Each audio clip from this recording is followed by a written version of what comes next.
Welcome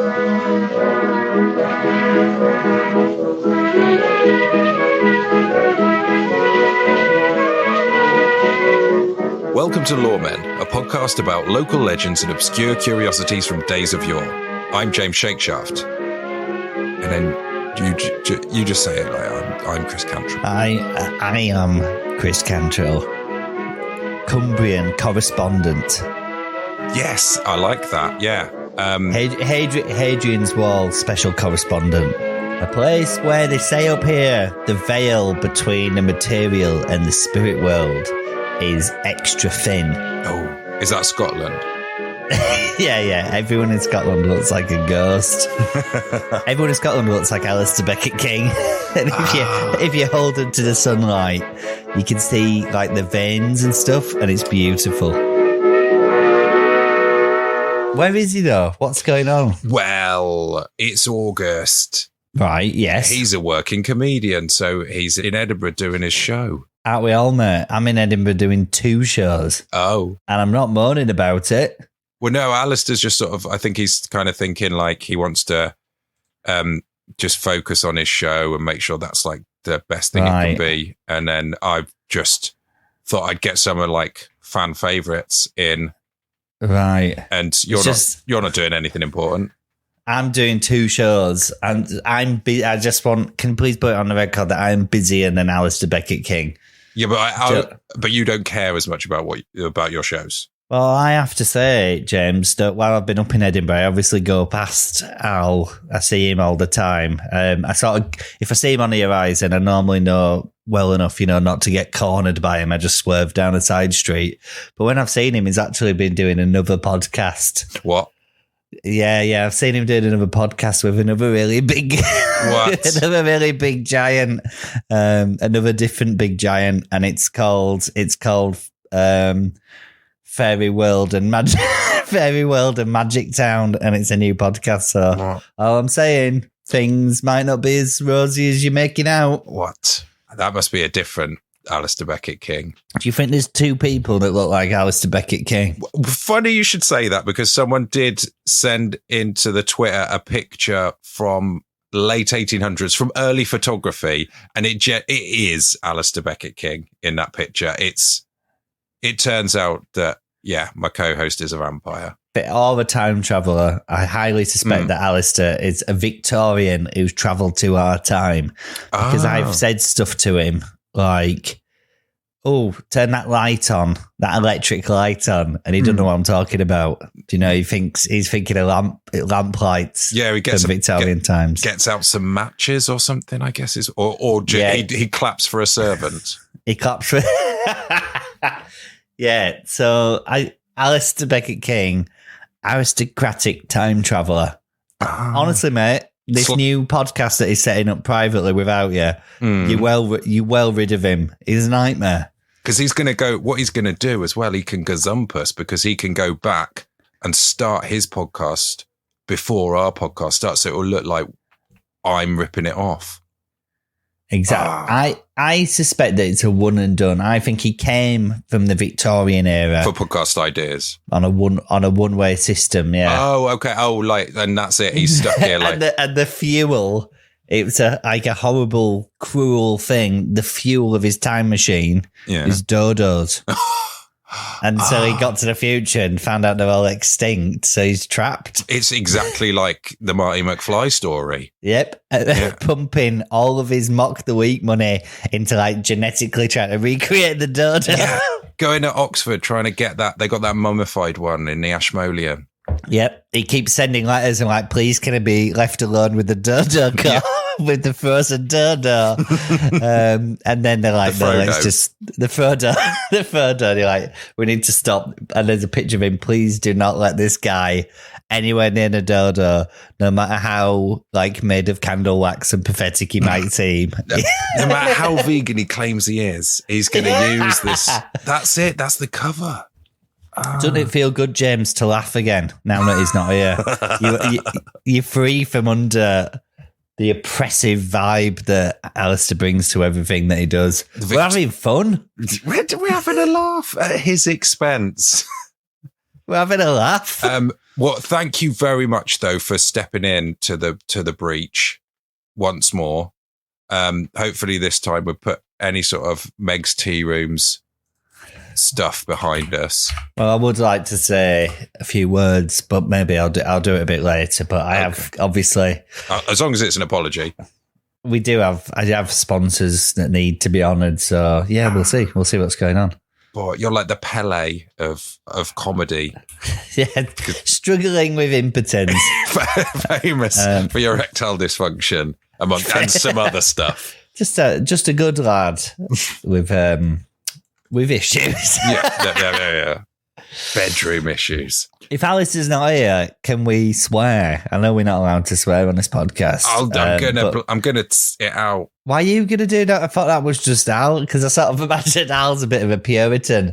Because I know that when I speak to him, and every time I say like, he flinches. That's because you're saying it at him. I'm screaming at him and throwing cans at him. Yeah, and it's 3 a.m. And he's just, he's like, we're asleep, we're trying to sleep, and just putting the window down. And he get a review in Edinburgh that I think was 2 stars that said it was a great show, so well performed, so well written, but you couldn't help but feel he had the energy of someone who's been up till 3 a.m. in the morning with someone shouting talking down a Cumbrian correspondent. Talking that I've upgraded myself to Hadrian's Wall special correspondent. Ooh, I think I like it. And I would like the fee from this performance to go into business cards that you give to your Patreons and say, Chris Cantrill, Hadrian's Wall special correspondent, sponsored by House of Meg Tea Rooms. But I mean, it's not all laughs and jokes and taking the mickey out of time traveling vampire Victorian Alistair Beckett King. It really is. Rarely is fun at all when I listen to this podcast. You've got a tale for me, right? Of course I do. I've been investigating the area. I've got 2 Edinburgh shows to write, so I don't want to focus on that at all. No, you needed some distraction. So I've decided to jump into the archives of the area, and I found the tale. And it is the tale of the haunting of Ye Featherstone Castle. Ooh. And then can you add in some like lightning crashes? Like that. Can you get the guy to do that, whoever the guy is? Is that you? No, he's doing an Edinburgh show. Is he the guy? I thought you were the guy that did that. I thought he just showed up, swanned in. Does he ever stop like a recording? Like where you're saying something to it, you're trying your best and he's saying something and he's just like, sorry, I won't listen. And he's like, ha ha ha, just got this text off Dara O'Brien. Does he do that? Not yet, because his phone is a little unreliable. I'm getting ready for it, to be honest. I'm ready to be left behind. Right. So, wait a minute. Don't edit this to make me sound like an asshole. I haven't edited a thing. So we've had the Crash of Thunder now. Ye Featherstone Castle. Yeah. It's like a castle that's near me and about a sort of 10-minute drive from my house, and it's like off the A69, and you drive around these fields for 5 minutes or so, and then you get to this castle. And what I really like about it is it's a bit like decrepit. Yeah. Don't edit that so it sounds like I understand words and stuff. Yeah. But it's this old castle, just about in the geographical centre of Britain, near the small town of Haltwhistle. This is from a website called medieval-castle. And this isn't .co.uk, James. This is .com. So it's serious. That is big bucks. This is big bucks. But I always think you drive, because doing comedy as well, you drive through like little towns in the UK, and they always, if they've got nothing, if they're kind of nondescript places, they sort of sometimes put, it's an interesting fact on the sign, like Haltwhistle, the centre of Britain. Yeah, almost the geographical centre of Britain. Almost, not quite the geographical centre of Britain. And I went past, was it Bishop Auckland? Oh, yeah. The home of the first World Cup. Ooh, fancy. And I went past one in a sign that said Keighley. Gary Jones gives... I need to tell. So, Featherstone Castle... near Holt Whistle, but sort of in this like rural land. I like going there because it's its old castle, but it's not in the best state. But I really like that. It's got like the thing that I always think that takes the edge off a ghost story is double glazing. Yes, definitely. Do you know what I mean? Yeah. There's nothing spooky. You don't think, like, when you're looking back, like the shot is a castle and you look back and at the top of the belfry, you see like a sort of mad monk or a woman with her eyes bulging out, a spectral vision of hell. I just don't think you're going to see a ghost through a bit of double glazing, do you? No, and it's less scary. If you like see a Victorian child that's crying, but you can't hear them, and then you realise that's because they've got very well installed double glazing. Yeah, it takes the edge off. They've got absolutely bang on. And it's like the colour's not white; it's like finished grey, which is very fashionable 5 years ago. That was, yeah. So the oldest parts of this castle, it says here, date back to the 1400s, which is basically the 2 o'clock of time. Yes. And yes. That is a tower. Just after Neighbours. Just after Neighbours, before Home and Away. And and the tower was built by Thomas de Featherstone, and they've got this name now, which is de Featherstone Howe, like H. It's Featherstone as we've been reading it, and then they've just on the end they've got Haugh. So I'm saying it like Featherstone Howe. Featherstone Howe. In around the second or third decade of the 14th century. So 10 or 20 past 2. 10 or 20 past 2. And the Featherstone Howe family was still the owners of the castle until about the 18th century. Afternoon neighbours. Afternoon neighbours. But there were amendments made right up until the 19th century. And it does have a tale of a terrifying ghost. That is pre-double glazing as well, isn't it? 19th. We have 90s. It doesn't explicitly say, but we have to assume it's before the double glazing. We can infer it's before the Velux era. Yeah. I think now the castle is. I think it's where like where you go on like Cub Camp for a residential. Yes, like those sort of places. So it's not like Premier League of the castles, but it's somewhere where you'd go. A load of scouts would go and mercilessly bully one of the scouts. But you know what? That scout would go on to be a comedian and he'd have friends and stuff. So they could go to hell, really, can't they? Yeah. He'd have quite interesting damaged psyche, but he's still cool. He's still on it. He's still on the best podcast for dweebs who like ghosts. So the story goes from this, and this ghost story concerns Abigail Featherstone Howe, who lived in the late 17th century, so definitely pre-double glazing. Good. And the story goes that she was in love with a boy from the local Ridley family, but she was due to marry the son of a neighbouring baron. We'll call him Tom, in a sort of arranged marriage, which was probably, down to her father, who was also the Baron of Featherstone Howe. How? Yeah, exactly. But it's like basically what we've got here is, I'm reading this off the thing, but it's like we've got 2 dueling barons. And they were like they did back then, they're sort of arranging the children like livestock for a political marriage. But if we know one thing, me and you, James, the heart wants what the heart wants.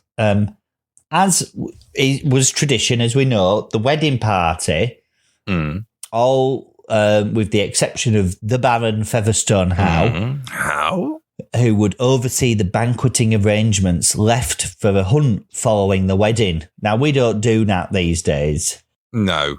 You have a fallout at a wedding with alcohol, but it very rarely turns into a traditional hunt. Legend has it that the bridal party were riding through this country estate, which is very beautiful, and there was an ambush possibly set by the family of, like the Ridley kid, the guy that wanted to marry her from before. Oh, yeah. Yeah, like apparently his family ambushed the wedding party, although the new bridegroom fought gallantly all the wedding party were killed in the affray.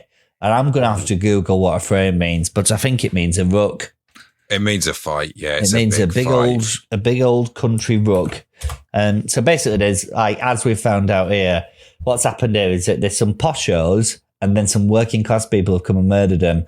And my sort of, where my heart lies is now torn. Because on one hand, it is sad to have all these people murdered. On the other hand, and just, if they're like the working class murdering the aristocrats, that feels good, doesn't it? Can you put that in? Last time, I'm trying to pick my words carefully because last time I said some very incendiary stuff that you had to delete. Yes, we did edit out because it was treasonous. So I'm just some of your more treasonous stuff, yeah. I'm trying to pick, and for the American people, all I'll say is, I should have said that. And as midnight passed, the Baron, who wasn't there, remember, he was organising the banquet arrangements. And I don't know what that means. But I think that means when we've got people over and I find small talk quite stressful and full on, I'm always first to do the washing up. You know, like, because it takes me away from having to, like, hobnob with Nicola's brother about, like, about, I don't know, whatever he's into, Joe Rogan or something. Do you know what I mean? Oh, right, yeah. So the Baron, he was still sitting at home alone and he heard the sound of hooves arriving outside the castle. Now, he's probably thinking, hang about, I ain't ordered, I ain't got anything coming from Amazon. From ye olde Amazon. Yes, obviously back then. It's called Ye Amazon. It had an E extra on the end. Yep. So the sound of hooves, the door opened, following which the ghosts of Abigail and the wedding party entered, making no sound, and here is the dead ringer passing straight through solid objects. Oh. Now, that could be, back then, would have been like a chest of drawers.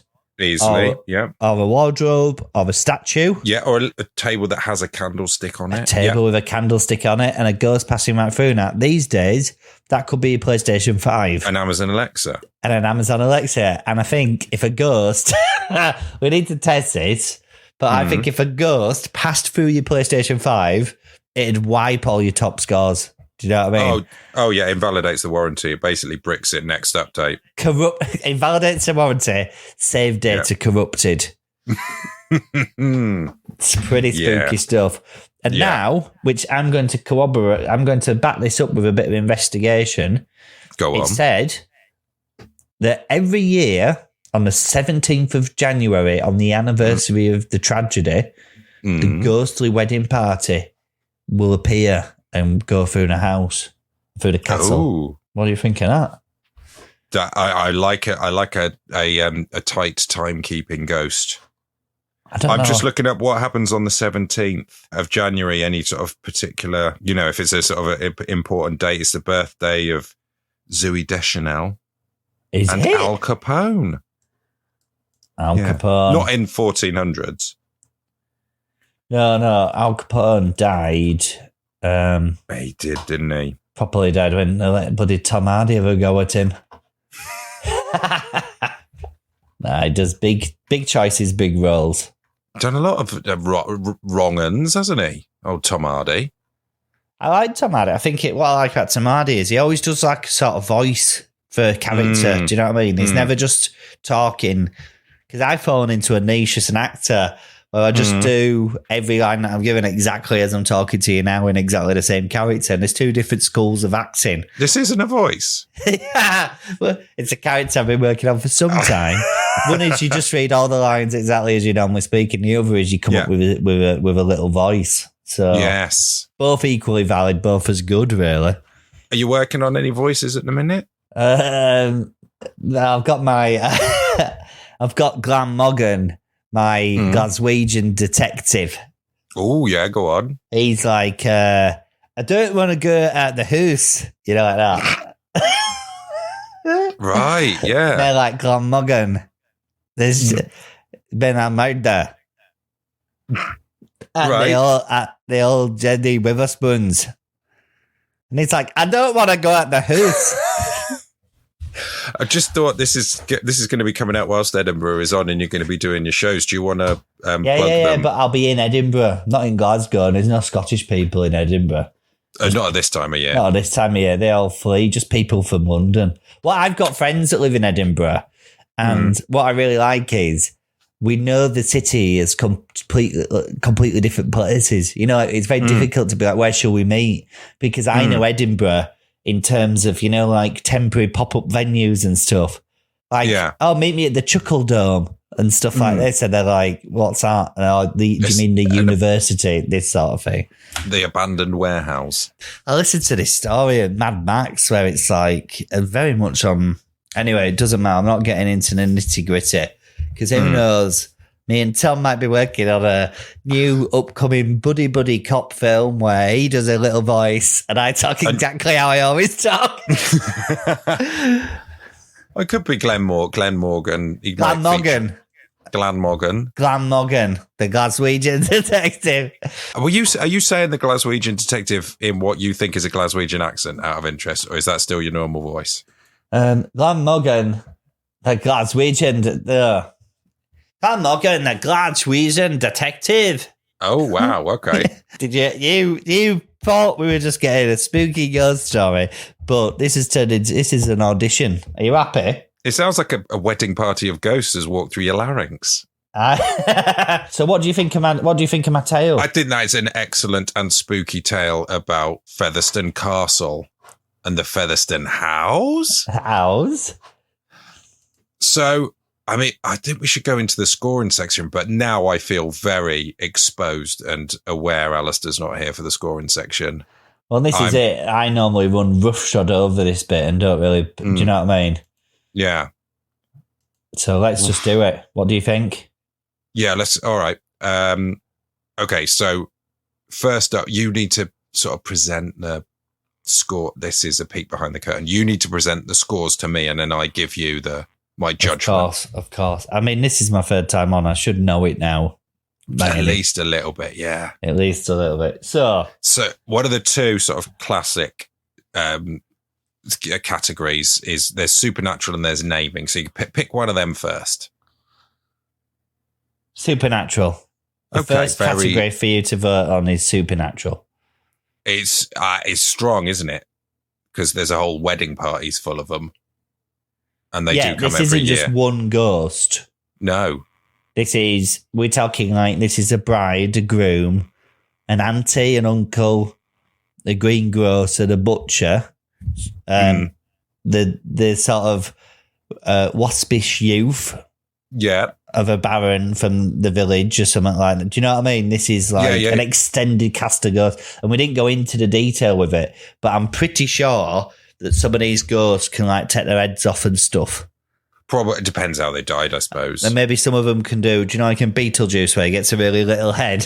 Yes, I know the bit in Beetlejuice where he gets a really little head, yes. So I forgot to say that bit, but that bit was on the website listed. It's strongly implied. It said, the bridal party, some of them could take their heads off and others had little tiny heads like Beetlejuice. And is that hyperlinked to the IMDb page of Beetlejuice? Yeah, I've just clicked it and I've ended up on...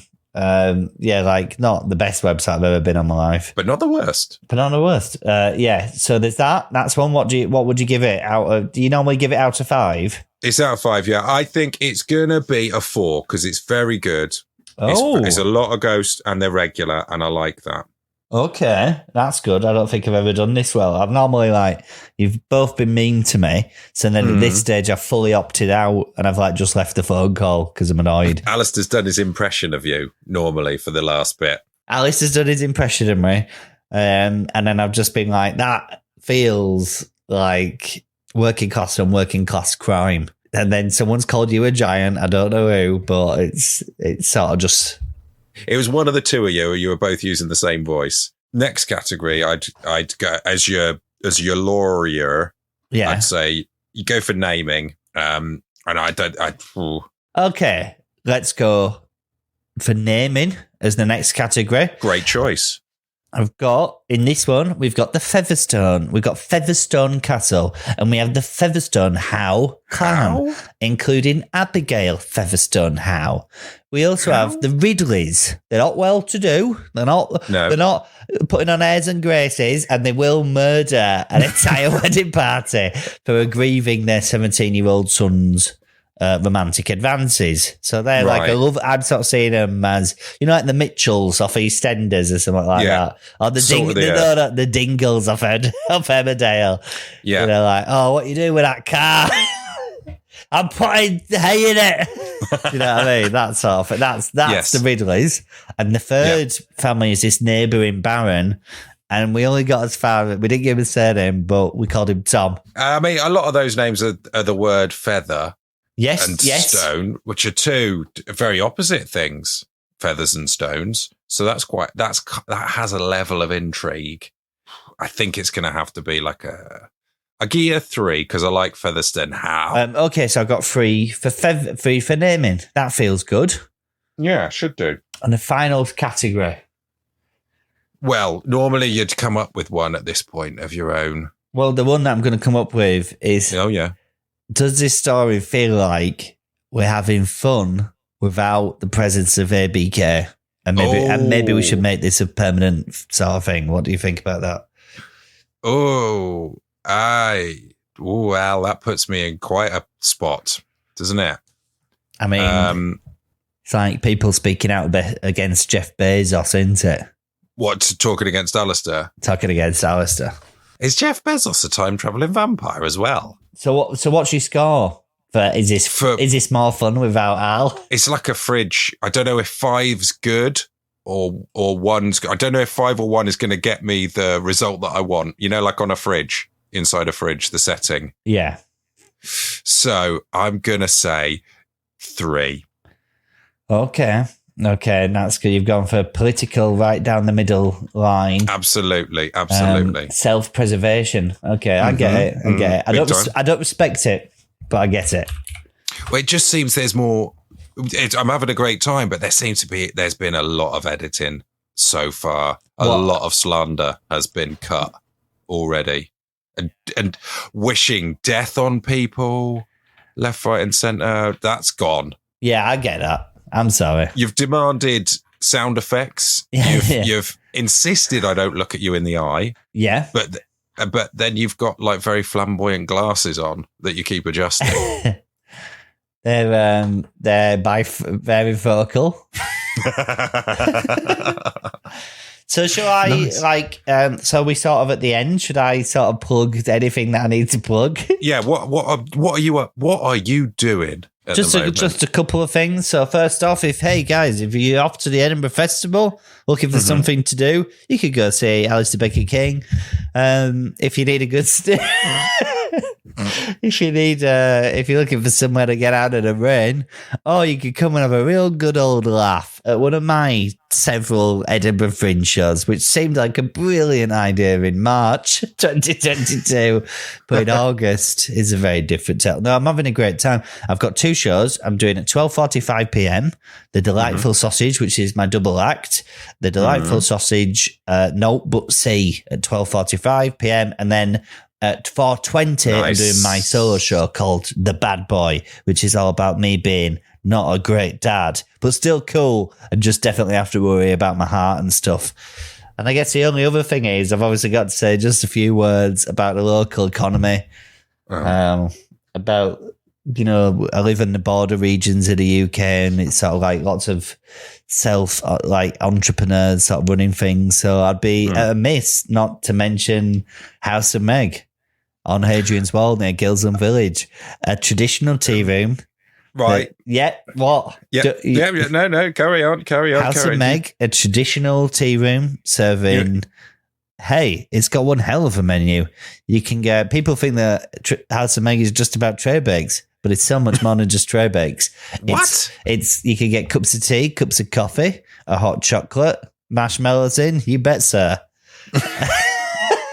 See, this is another voice. This is a third voice. This is a third. Your salesman voice. You got a baguette. You can have baguettes. You can have bacon sandwiches. Stuff like that. Sandwiches, stop in. But yeah, Obviously, everybody knows about the tray bakes. And bear in mind, how sort of transatlantic vibe, which is really setting my hackles up. And bear in mind, House of Meg doesn't have like a website really or anything. It kind of just runs it off a Facebook page, but who needs SEO when you've got tray bakes that are this delicious tray bakes? And this guy's like the Willy Wonka of tray bakes.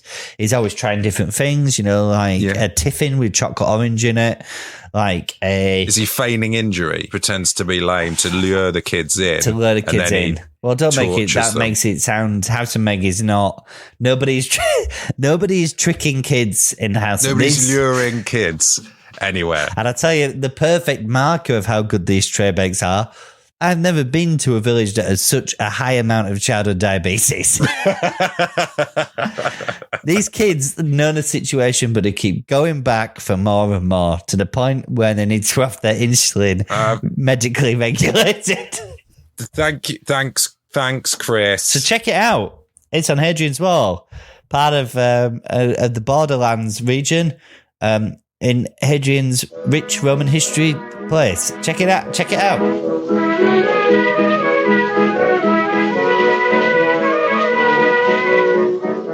Eagle-eared listeners will have noticed Alistair wasn't in that episode.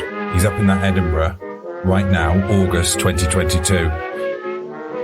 He's doing his show Nevermore, and tickets are selling like hotcakes, or a drawer full of oats that's been left in Scotland.